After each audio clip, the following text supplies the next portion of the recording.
pessoal! Hoje nós vamos falar sobre a teoria das estruturas, a parte introdutória, ou seja, a parte teórica.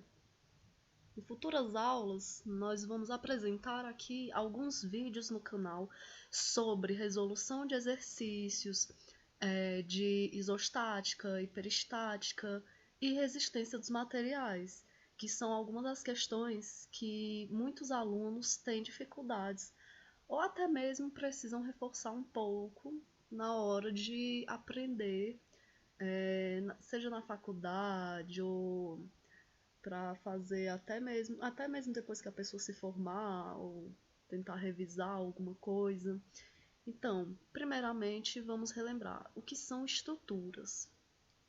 Bom, estrutura é um sistema que ele proporciona o equilíbrio de todas as forças ou ações que são solicitadas a essa estrutura durante sua vida útil. As estruturas são classificadas, de modo geral, em estruturas hipostáticas, isostáticas e hiperestáticas. Estruturas hipostáticas, elas garantem parcialmente uma mobilidade, ou seja, elas não garantem o equilíbrio da estrutura, já que pode haver algum deslocamento. Isso não é vantajoso dentro da engenharia civil. Isso é mais usado para engenharia mecânica, entre outras. Mas na civil, falta de equilíbrio não é interessante. Então, o nosso foco nos próximos vídeos será em estruturas isostáticas e estruturas hiperestáticas. Bom, as estruturas isostáticas, elas possuem vínculos. O que são esses vínculos? Mais na frente a gente vai ver quais são esses tipos de vínculos, esses apoios. A estrutura isostática, elas apresentam vínculos necessários para que a estrutura fique em equilíbrio. Então, ela apresenta o necessário para que a estrutura se equilibre.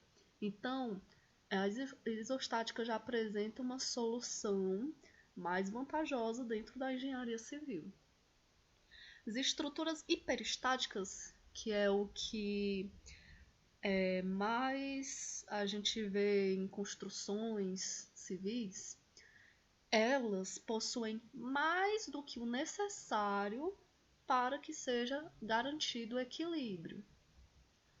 Mas na frente nós vamos entender melhor essas implicações a partir dessa classificação de estrutura. Principalmente, como eu disse anteriormente, focando em isostática e hiperestática. Isostática é uma estrutura que possui uma quantidade necessária de vínculos para que haja o equilíbrio. Hiperestática possui até mais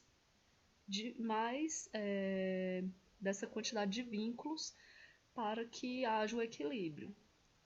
Quantidade, não necessariamente a quantidade, mas o tipo também, como veremos a seguir.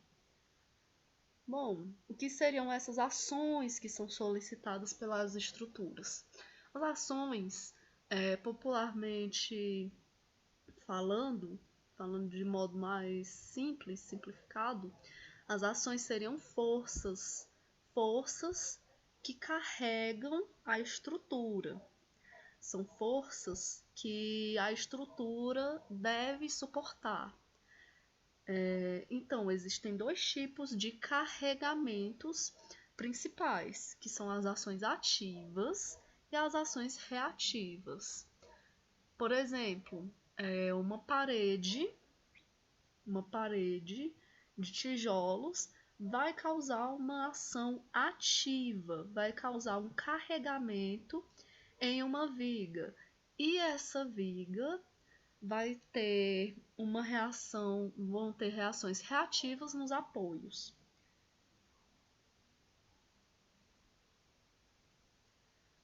A classificação das ações.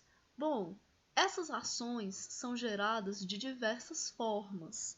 Uma das formas é por meio de forças, que podem ser forças pontuais, como um pilar, por exemplo, chegando numa fundação, ou então podem ser distribuídas linearmente, como por exemplo uma parede numa viga, e pode também ser uma força distribuída não linearmente, distribuída pela superfície, como por exemplo em uma laje. Lajes são comum encontrar esse tipo de situação. As ações também podem ocasionar rotações, que são os momentos, como por exemplo, uma laje em balanço. Ela está sujeita a sofrer de ações por meio de momentos. Claro que isso deve ser combatido, por isso que são realizados todos os cálculos a fim de combater esse tipo de ação, para que a estrutura, como a gente falou a princípio, para que ela suporte todas as ações e mantenha o equilíbrio durante sua vida útil.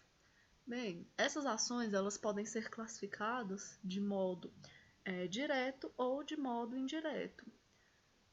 Essas ações podem ser cargas permanentes, cargas variáveis e cargas acidentais. Um exemplo de cargas permanentes. As cargas permanentes que agem nas estruturas, por exemplo, são cargas de parede, são cargas de vigas, de lajes, a carga da própria estrutura.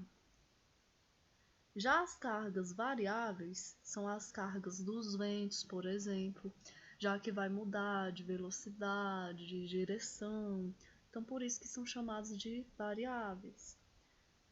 E as cargas acidentais é quando há, por exemplo, uma colisão de um veículo, uma estrutura,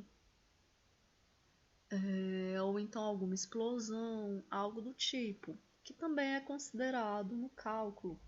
Só porque quando se faz esse cálculo, tem que analisar todas as situações possíveis, para que não haja um subdimensionamento ou um superdimensionamento. Bom, existem também as cargas indiretas, que são cargas que agem nas estruturas só porque agem de forma indireta. Ou seja, ela não é tão percebida assim, mas mesmo assim ela age. Então, exemplos disso são deformações por retração devido à retração do concreto, a fluência. O que seria essa fluência? Seria uma deformação lenta, que acontece naturalmente em todas as estruturas. A protensão, no caso de concreto protendido, e o deslocamento dos apoios, que pode ocorrer também por causa de recalque ou algo do tipo, e também a temperatura em si, que faz com que haja retração e dilatação dos materiais, tanto do concreto quanto do aço. Bom, eu já falei sobre as cargas acidentais e permanentes. Acidentais, elas acontecem devido a fatores externos e que podem ser previsíveis ou não, mas que sempre devem ser considerados na estrutura e principalmente de acordo com o ambiente. Por exemplo, se for um ambiente sujeito a ter algum terremoto, deve ser considerado essa carga acidental. Já se não for, como por exemplo no Brasil, então não é obrigatório. Só porque é preciso prever, de acordo com a norma que veremos mais adiante em outros vídeos, A carga acidental adotada nos cálculos é de 2 kN por metro. Então, agora nós vamos ver classificação dentro da esquematização dessas estruturas. Essas estruturas são esquematizadas desse modo. Esse apoio representado dessa forma, fixo, e esse apoio móvel, apoio fixo e móvel. Como veremos mais adiante, em que eu vou explicar cada um desses apoios. Então, as cargas ou ações podem ser pontuais, representadas por uma seta, ou então podem ser distribuídas, representadas assim, distribuídas de maneira uniforme, linearmente uniforme, se fosse uma forma mais triangular ou trapezoidal, e também podem ser não uniformes, como nesse caso. Bom, nós vamos nos concentrar primeiramente no tipo de ações pontuais e no tipo de ações distribuídas uniformemente.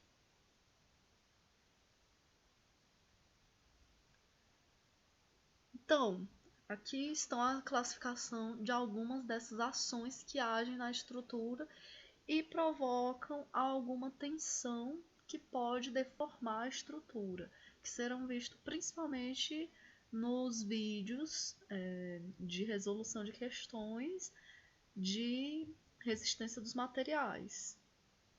Então, temos a força normal. O que seria essa força normal? Ela vai ser representada aqui por essas setas vermelhas. Então, nós temos aqui essa seção transversal. Aqui pode ser, por exemplo, uma viga. A gente pegou aqui uma versão transversal dessa viga. Nós temos essas duas forças, essa força fugindo, saindo perpendicularmente, ou seja, a 90 graus dessa seção transversal, o que indica que é uma força de tração, ou seja, essa força normal, que é força normal? Força perpendicular à seção, no caso, a seção transversal.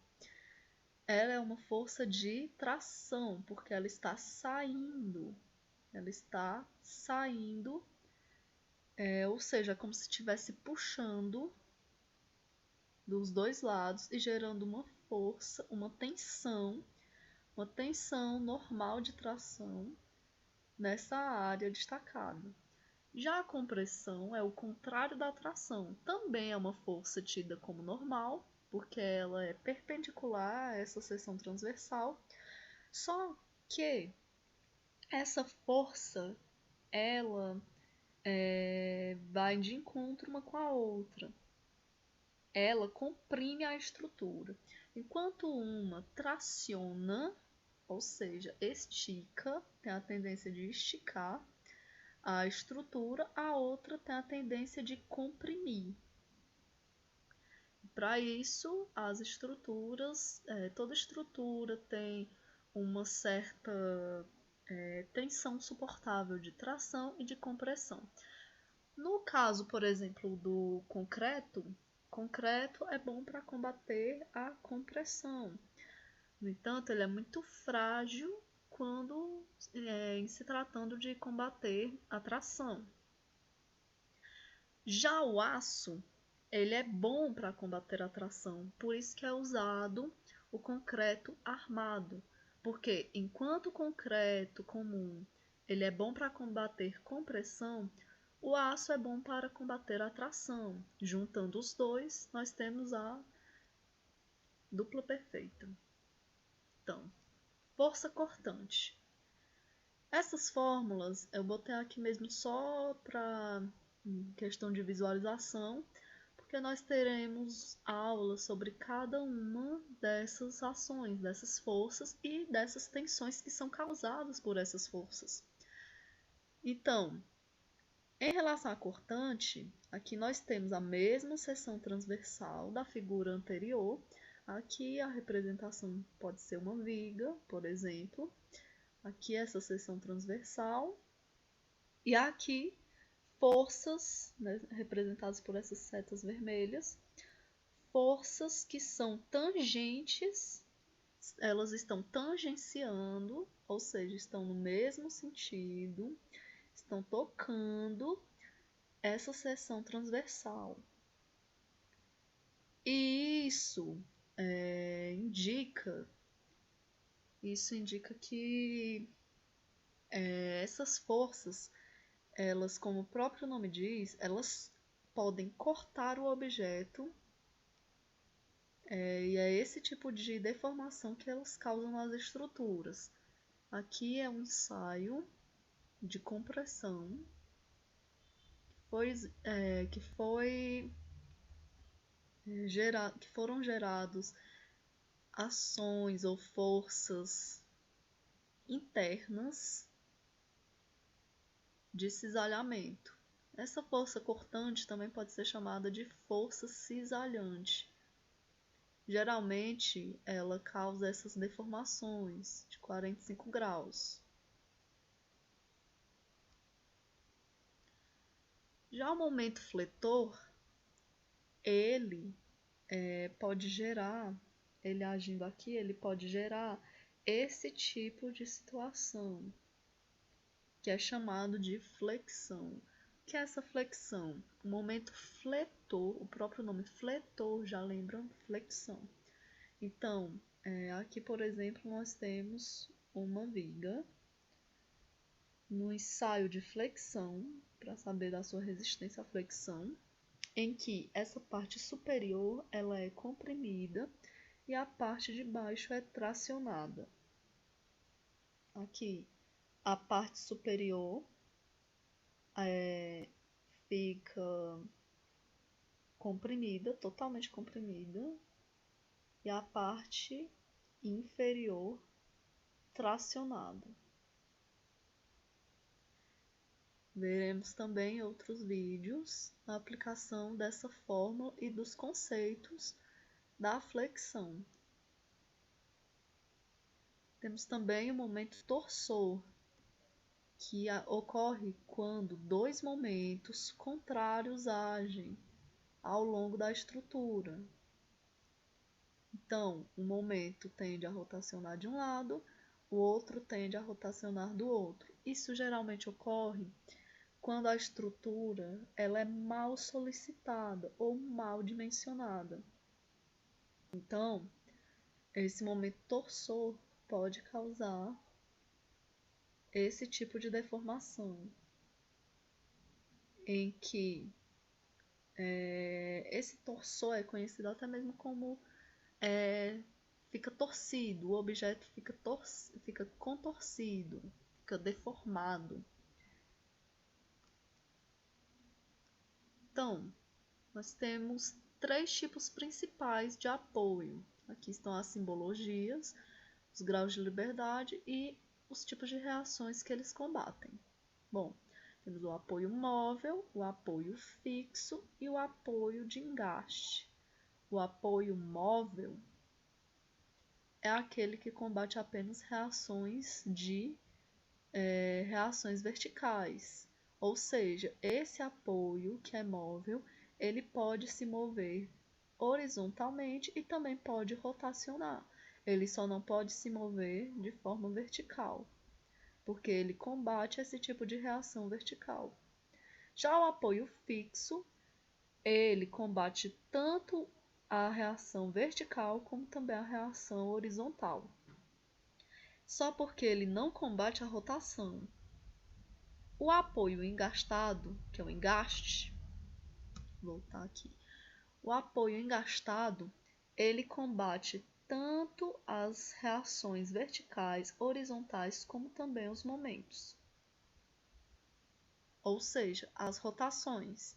Então, ele é o mais equilibrado possível.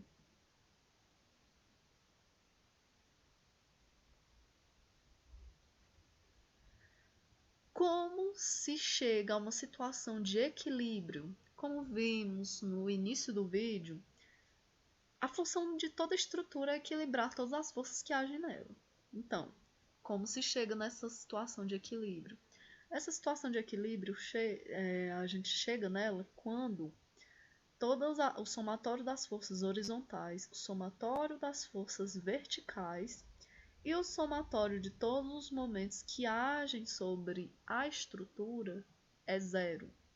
Somatório de todas as horizontais, aqui as verticais, e aqui os momentos devem ser zero. E aqui estão a representação de alguns diagramas, que em outras aulas eu vou ensinar como fazer esses diagramas, não só para forças pontuais, como também para forças distribuídas uniformemente.